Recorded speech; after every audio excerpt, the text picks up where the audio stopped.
We have another very special guest, Joe. Wait, did I just hear a reggae Joe. horn? Yes, you did. Oh my That's for God. you. Okay. That's Is for Buju you. Banton in here? I didn't know.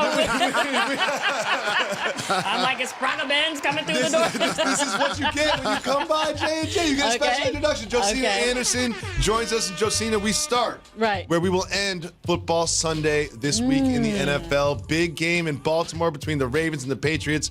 What do you expect to see from Lamar Jackson and the Ravens as they head into this big contest? Well, given that I was actually the reporter for the Seahawks-Ravens game in Seattle, I saw what Lamar did to that Seahawks defense when he decided he was going to put his Superman cape on. Yep. So I feel like this is the first time that the Patriots defense is really going to be tested when he decides to go into seventh gear. And let me tell you, if the Ravens win this game, we officially have to call Lamar the God with a G-A-W-D. I mean, undefeated. If he goes in there and beats this undefeated team, he's the God of the 2018 quarterback class. So the Patriots secondary is so celebrated. They've got more interceptions than anybody in the history of the league up to this point. So you expect him to run a little bit more, knowing how well they defend the pass?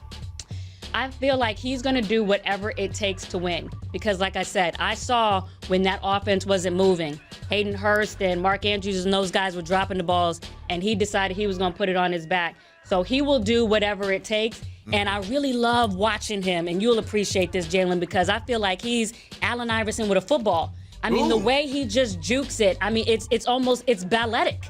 It's like the beautiful game. So if I was working this Sunday, I would want to be at that game because I feel like that's how special potentially this matchup is going to be. And I'm glad you were at that game and you referred to it, because watching the game, the seminal moment happened when they got a false start. And he slammed the ball and he was mad at his center. Yeah, I know you remember that because you were there. Yes. And then the next play was 3rd and 17. Yes. Then he ran for 15. Yes. They were going to punt. I mean, go kick a field goal. I know what you mean. They brought him back out there. He went for it. So he took over the game. I agree with that. Power running attack is crazy. On the other side of Patriots, they added Mohamed Sanu. And by the way, he on my fantasy team. Okay. Are you happy? Yes. Did he produce for you? Well, not last week. You think they're going to go to him more this week?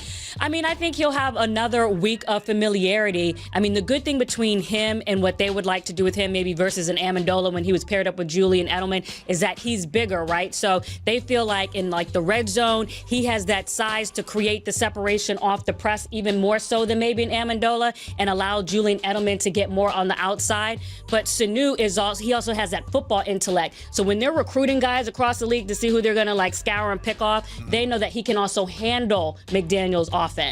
It's a good point. Now we move on to another receiver, a gentleman by the name of Odell Beckham Jr., who said that the Browns didn't challenge the Patriots enough, and Browns head coach Freddie Kitchens had a response. Let's check in with that. Odell had 7 balls thrown to him. He caught 5 of them. I'm not responding to that. We need to win a football game. That's what I'm worried about. Little crack in the armor. I mean, was that an Arsenio home? Things that make me go,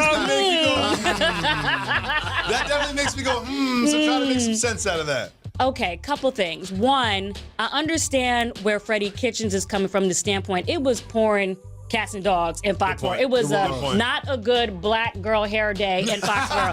So I understand it. This is why they were going to run the ball. On the other hand, I was in the locker room standing beside Odell Beckham right when he said that. And he feels like, despite the fact that it was raining, he could take Stephon Gilmore, the guy who's considered the best shutdown corner in the league, and still get his separation and still be productive. Now, yes, he did drop a ball or two. 5 out of 7 is still good efficiency. Yeah. He feels like if they would have come to him more, he would have done even better. So here's what I'm trying to say to the Browns. Although I do believe they had an excellent game plan prior to Chubb fumbling all the time or whatever in the beginning of the game, you have to make sure that the leaders of your team, the people who are the vibe carriers, are engaged because they transfer that vibe to everybody else. Correct. And so if he's feeling like that, you don't want that to permeate. So you got a massage over here. You know about that? Okay, Mr. Married Man. Oh, you got, sometimes you just got a massage. Honeydew, yes, you're right. Okay, just to make things happen. Absolutely. That's a really good point. A great point. And since you're coming on, we did some actual research for this segment. We usually don't do that. We should let numbers get in the way of our arguments. Okay. But if you look at Odell Beckham Jr.'s Lord, targets let me see. through 7 games in the last 5 seasons, these are just his targets. Yes. They seem to have depleted a little bit as time goes on, but he's got 59, and last year he was at 80. Does that tell you anything? Well, it tells me that right now he is not on pace to get the 1,000 yards in the way that he would want to. And one thing that I do know is very important to Odell Beckham Jr. because we speak, legacy is important to him. Not only obviously team success, which is obvious. Okay, so let's make sure that's underlined. But he wants to be among the greats. Of course so he does. being off pace for what he knows that he can do is not something that makes him happy. So he's not saying let's do something outside of what will make the team win. He just feels like coming to him more, proving to everybody that he can take on Stephon Gilmore also would have helped, perhaps, the situation as well. And the elements will be a lot better this weekend. And as you both know, you want to commit suicide, you touch a sister's hair. So that's right. And where's my Beyonce winning here? Y'all know better than that. So he did something after the game that had Jacoby and I trying to figure, was it a boss move or a soft move? Oh, what do you think? The GOAT cleats to Tom Brady. I felt like it was a soft move. GOAT hair cleats. Why? I did. Why? I did, because Baker Mayfield is his guy, right? We just lost the game. I just felt like that stage wasn't the time to do that kind of grandstand. So, why is it a grandstand? Is he not the GOAT? Well, I'm biased. Okay, because? Because he went to Michigan, he has 6 rings. So, yes, he deserves to be in the conversation. Yes. But maybe I'm just being an old school player. Okay. Maybe I'm just being an old bitter guy. What do you think? I think that he's not necessarily sure when he's going to see Tom Brady in person again. And this was a good opportunity for him to pay homage because he is a student of the game. He appreciates the history of the game. And this is somebody that he's dreamed of playing because Tom Brady's been in the league since, Frederick Douglass was walking our Since Harriet Tubman. Had a leather helmet. I mean, so he's seen, right, exactly. So he's seen him when he was basically still drinking Similac. So he wants to pay homage in that sense. And plus, it was a fly. This is why legacy was important to him. Yes. This is why we bring experts on to keep me in line, and I stand correct. So, I mean, it was a fly idea. I appreciate it. It was that. real fur. I ain't mad at that. Watch out for Peter, though. I mean, other than that. We go from one of the best teams in the NFL, the Patriots, to one of the worst, the Washington team. Now, remember they were going to play Haskins, and they're not going to play Haskins. Then they fired the coach. They're not going to play Haskins. They're going to play Haskins. What do you think about Haskins' development in the nation's capital? Well, one thing I do want to say is that when they played the Vikings and he threw that interception and everyone was like, oh my God, see, how can he miss that? First of all, let's keep this in check.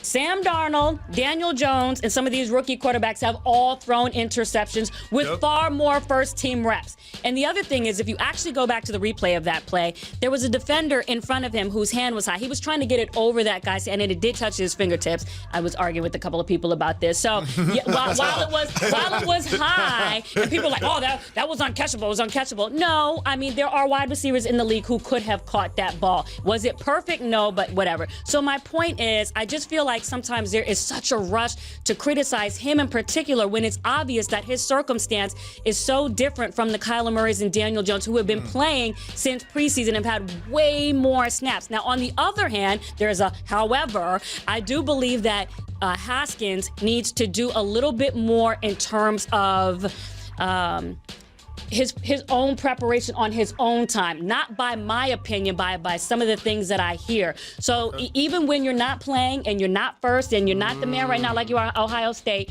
you still have to make sure that when your number is called, you know the plays up and down, nothing is getting called wrong in the huddle, what have you. I'm not saying this and not saying this. I'm just saying the things that I hear is we could just do a little bit more preparation on our own time, and that's fine. You can get better, and there are people there that still believe in you. So I always talk about the dysfunction in Washington. This offseason, they're going to be looking for a head coach. You just talked about them drafting a quarterback in the first round. They had in their building the last 10 years Kyle Shanahan, speak about it, Matt LaFleur, and Sean McVay. Who have all found a lot of success. That has nothing to do with Haskins. What do you think going forward is going to be a remedy to try to turn their situation around? I think you just illuminated an excellent point because Kyler Murray has Cliff Kingsbury. Daniel Jones has Pat Shurmur. Yep. But the actual quarterback development guru person is not now in Washington. So that is another point to kind of highlight there. And I don't know who they're going to bring in there that wants to be in that circumstances, given the front office dynamic, and also who, whether they believe in Dwayne Haskins or not, is going to want to work in that situation, because obviously the owner wants this to work and you also have to believe in Dwayne. So I understand what you're saying, and I think it's a very apt point, just like I feel like, what happened to him midseason is also unjust and something that has to be accounted for when you're talking about his development and how it's going. Josina, you're welcome to come by anytime. We'll have the reggae on deck for you. Bring it up. Where are the crystals? Come on. Where are the crystals? Man. Where are the crystals? We thought we got the crystals back. Let's do this. Yes. We got one. Tiffany Stone. Tiffany Stone. Josina, you're welcome back anytime. Thank you so much for coming through. Jalen, the Pistons won a basketball game in dramatic fashion last night. We'll get Jalen Rose's reaction to that right after this. Ooh-wee.